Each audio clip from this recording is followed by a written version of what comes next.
Good morning, gang. Happy Saturday morning. Okay, here we are, a little bit more than 48 hours from the potential turnaround of this country.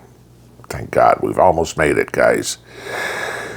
But it's kind of interesting because reading the social media, even reading the mainstream media, seeing what's going on, for so many people, they have this false belief that the country is going to turn on a dime Monday afternoon.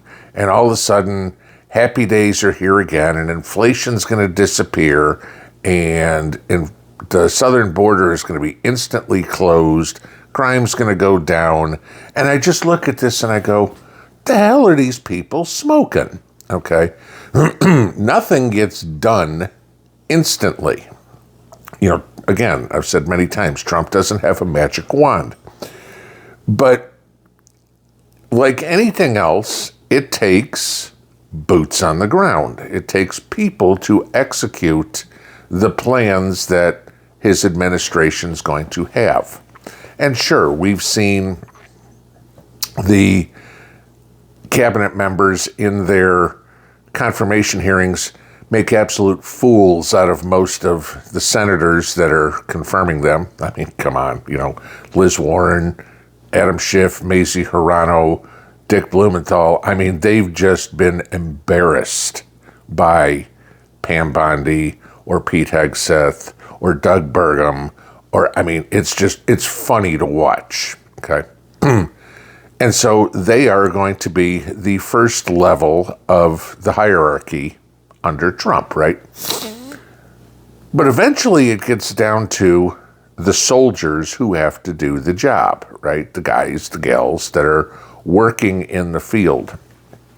It's not the defense secretary that goes in and wins a war, for example. It is the soldiers, the tankers, the sailors, the Marines, whatever, that are busting down doors, okay? Put it that way. Shit rolls downhill. We know how that goes. And eventually, orders have to be followed, things have to get done, and that's how a hierarchy works, okay? In the military, it's quite efficient because you get a direct order, you go execute that order whether you agree with it or not.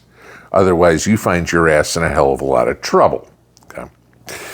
The federal government, not so much the same, because, well, sure, they all volunteered to take their jobs. They can also leave where, the military, you can't. You're stuck there. You're going to do what you're told. So that empowers these federal employees a little bit more. And so all of a sudden they think they're, oh, the boss wants me to do that. Nah, I'm not gonna. Or I'm gonna half-ass it. Or I'm gonna slow walk it. Whatever. This is how federal employees think. This is how some corporate employees think too, don't get me wrong. But this is where the difference comes in. And so you get into what Trump is planning on doing. Now, I know you hear the rumors all over the place about, oh my God, 80%, 90% of federal employees are Democrats. So I looked this up, okay? I wanted to confirm this because I've heard it too, but it doesn't quite ring true. Now, granted, the statistics aren't super current, but they'll give you a general idea. There was a survey conducted by the Government Business Council in 2015. 15, mind you, this is before Trump was president, okay, the first time. Said that 44% of federal employees identified as Democrats and 40% identified as Republicans. Okay. 2016, after Trump was elected the first time, things changed. All of a sudden, 28% of federal employees identified as Democrats, 26% identified as Republicans, 35% identified as independents. Okay. And of course, that leaves what, like 11% or something that apparently aren't smart enough to know which way they lean on a political spectrum, but they're federal employees, so, they should be in government anyway. Figure that one out. Maybe they refuse to answer. I don't know. Okay.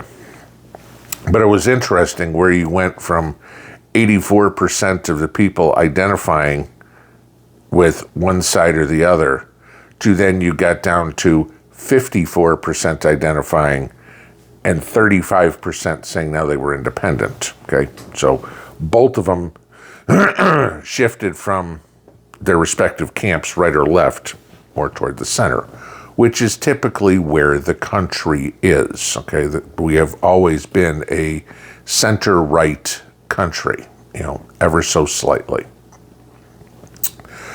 So you start to look at this and you go, okay, if by most recent, okay, best I can find, which is 8 years old, 1/4 roughly Democrats, 1/4 Republicans. But then you start to look at management. What is management going to do? Middle management, the dearth of every company, right? The people that get paid a whole bunch of money and really don't do anything. They take orders from above, they give orders to below, they collect a big paycheck and don't do shit, right? Typical middle management in any country. God knows the government is full of bureaucracy and useless employees.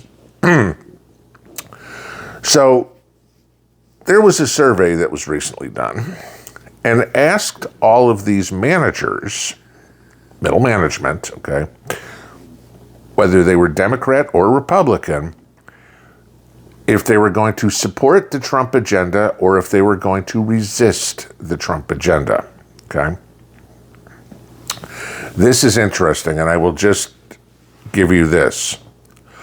Only 17% of Democratic managers, okay, ones that voted for Kamala Harris, said they would follow Trump's orders and execute his policies, tell their staff to do whatever.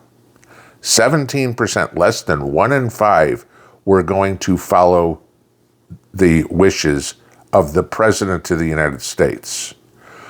3 times as many, 64%, said they would ignore the order altogether and do what they thought was best. Really? Who elected you? Can you imagine this one? Build the border wall. Nah, I don't think I'm going to do that. Construction workers don't do anything. But we have an order from the President of the United States. Yeah, but you work for me, so I'm telling you not to do it. I mean, this is literally what's going on. This is basically how deep the deep state is in corrupting this country. There's a problem where there's a lot of federal employees that are not eligible to be fired. That makes absolutely no sense to me, okay? Even in the military, you couldn't get fired from the military. You could get dishonorably discharged, don't get me wrong, if you really did something.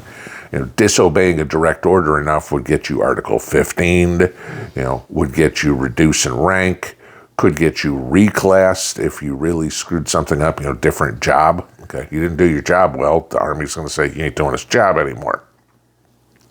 In the federal government, it doesn't necessarily work that way.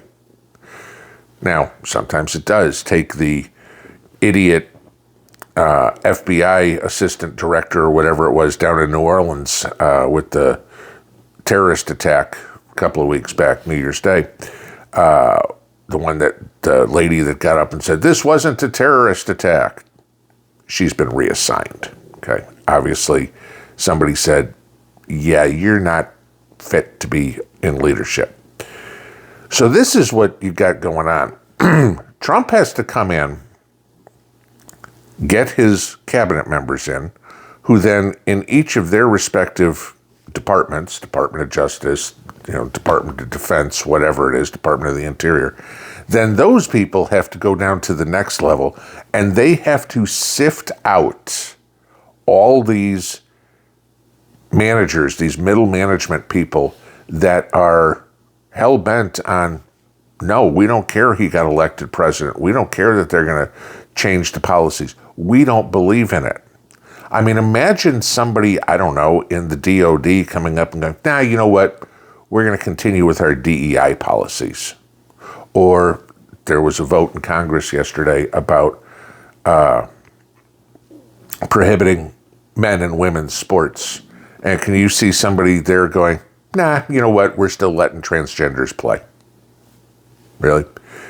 I mean, this is the thing. You have Democrats who have thumbed their nose at the law so many times so far, it's empowered them to keep doing it. And you've heard me say many times that this is their plan. Well, you use like the bump stocks or pistol braces or something, ATF making their bullshit rules that they have no authority whatsoever to do. They know it'll never pass muster. They know it's unconstitutional, but they do it anyway because their theory has always been it'll take 6 months, 9 months, a year before it finally gets through court and the court says, no, you can't do it. But by then, we've already had that 6 months, 9 months, a year where we've taken all those products out of the stores, we've taken all those products out of production, and, so it slows everybody down. People are like, oh, I'm not going to buy it. I mean, look at all the people that turned in, bump stocks to the ATF. Do you think the ATF gave it back to them when they were ruled that they could own them? They didn't get them back. No, you were just stupid enough. You gave up a product that you were completely legal to possess, and the illegality was the order that took it from you. This is their plan. This is the same thing that they're going to do in middle management here in the next 6 to 9 months. Easy. We're going to ignore, we're going to do whatever we can to make sure Trump's policies are not put in place until the point where we don't have any choice and we're ordered to by a court or whatever. They're going to try to handcuff him as well as they can, which handcuffs all of us. Because anybody who thinks there's some magic wand come Monday and things are suddenly going to get better is sorely mistaken. It's gonna take time. We may see inflation go up. We may see crime go up. We may see illegal immigration go up in the first few months of Trump's presidency. Of course, the Democrats will come out immediately and say, look, his policies don't work, failing to acknowledge the fact that there isn't a brick wall on Monday at noon and go, okay, Biden's policies all immediately stopped and Trump's immediately started. On paper, maybe, but putting into practical use, Trump's got a big problem. And it's going to start with this middle management crap. Once he gets the people in the upper management, they need to start cleaning house in the middle. Otherwise, nothing's getting better. Pinball out.